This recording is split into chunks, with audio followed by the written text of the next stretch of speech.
What is a childhood experience that everyone agrees was terrible? When your mom runs into another mom at the grocery store and you know you're gonna be stuck there standing around for half an hour. Or they tell you to go on and get in the car, and then you're sitting there waiting for 2 hours while they are still talking, and they don't turn on the AC or roll down the windows because they are still holding the keys. Standing in line to pay for groceries. Your parent realizes they forgot something. Leaves you in line.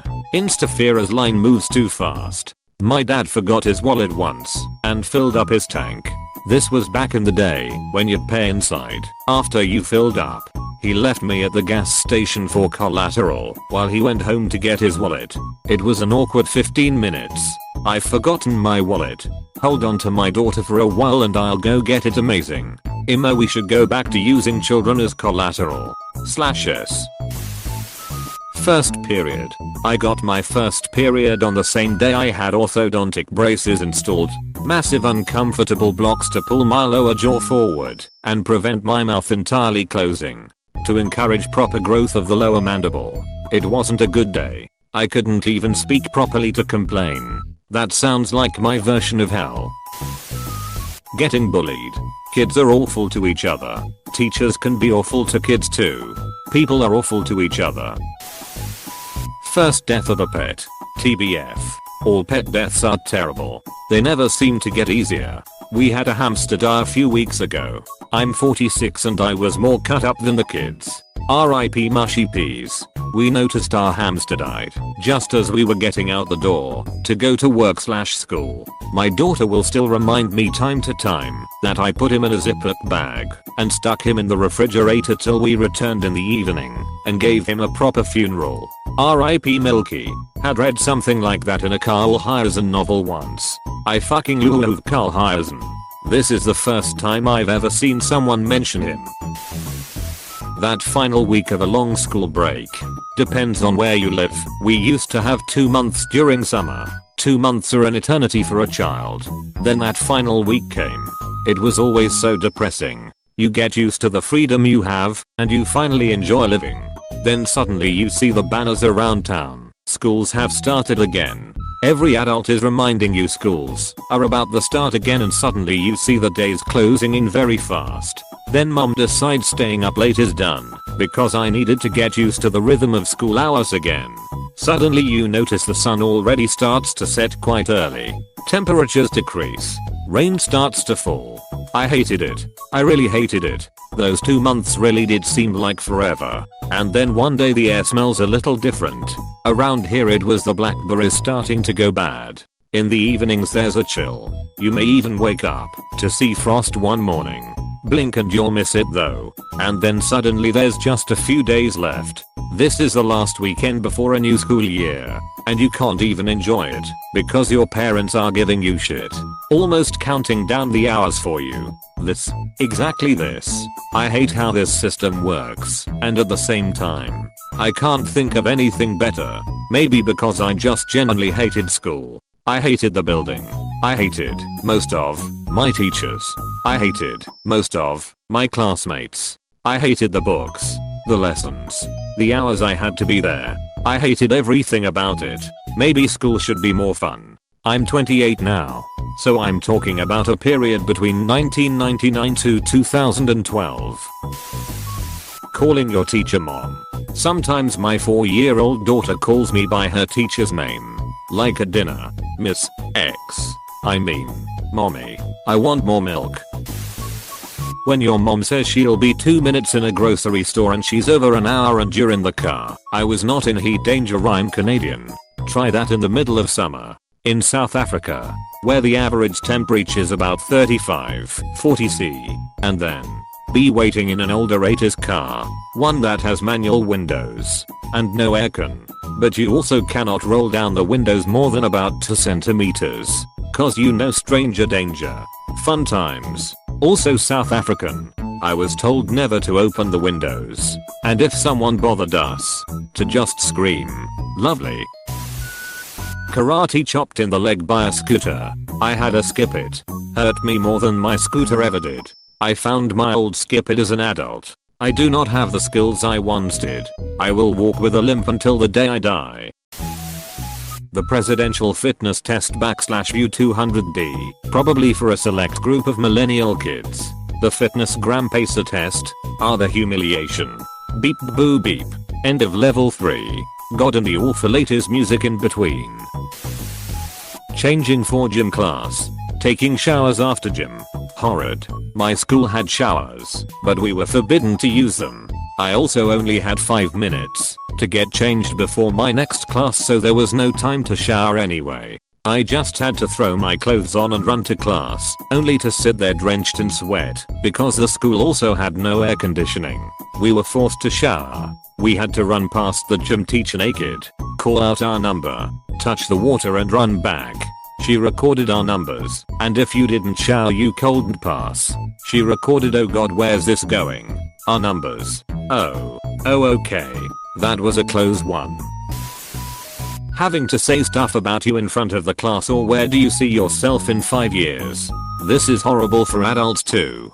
Whoever invented icebreakers and anyone who inflicts them on innocent people must enjoy making people suffer. For one of those tell us something interesting about yourself, I always try to go first. Not because I want to, but because then it's over with, and you can set the tone. Just say something innocuous, like I like to go out for walks or something. Then look at the person next to you. My go-to is I like watching terrible movies. That way someone will bring up a movie they hated, and other people will agree/disagree and discuss it. So now you're off the hook, and can have more freedom to talk whenever you want. That's a good one. Eating alone in the cafeteria because you moved to a new state, quickly made friends, and then they all decided to bully and hate you for seemingly no reason. Similar childhood for me. High five. Giving a presentation in front of the class when you're not used to it. Accidentally farting during class. I'm at work RN and just did this 5 minutes ago. My coworker was sleeping in his chair and it woke him right up. My face is still red hot. Pretend they're the ones that farted in their sleep.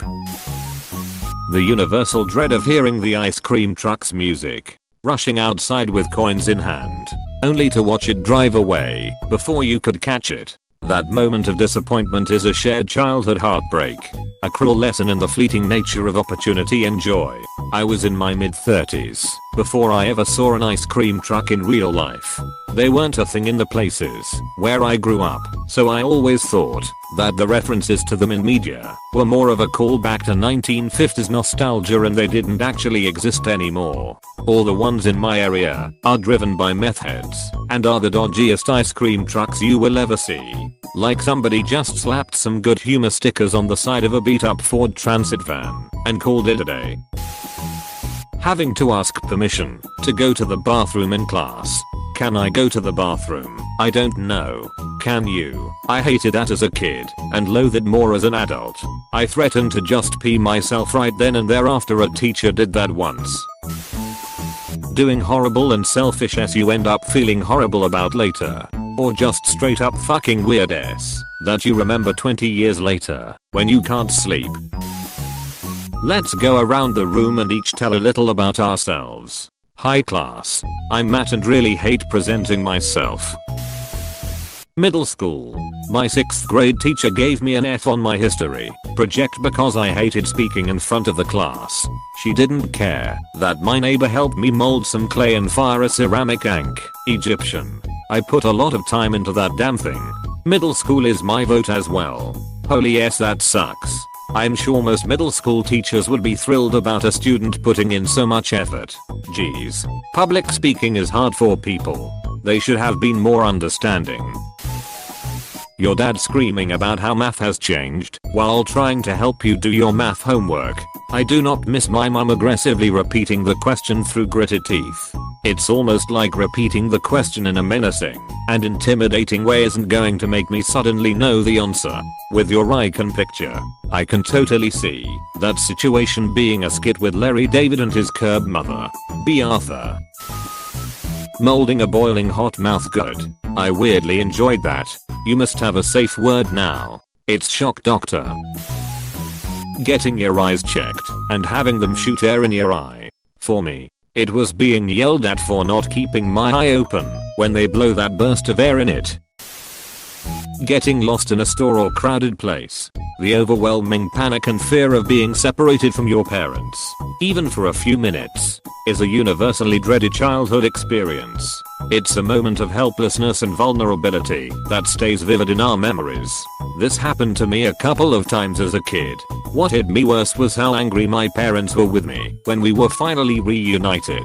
Like I had gotten lost on purpose. I was already scared from being lost, not trusting another adult to help me. My parents really drilled stranger danger into me. And then when I was finally safe and back with my parents, I was being yelled at and punished, so got to feel guilt on top of it all. Chickenpox. This is a one for me. I still vividly remember the first one popping up and it feeling weird. Then the outright hell of it came loose. Even at 5 years old I felt like complete dog shit. Takes a lot to take a 5-year-old out like that. I got it as an adult. I was off work for nearly a month. I got it at the doctor's, where I was getting a medical certificate for chucking a sickie. Braces.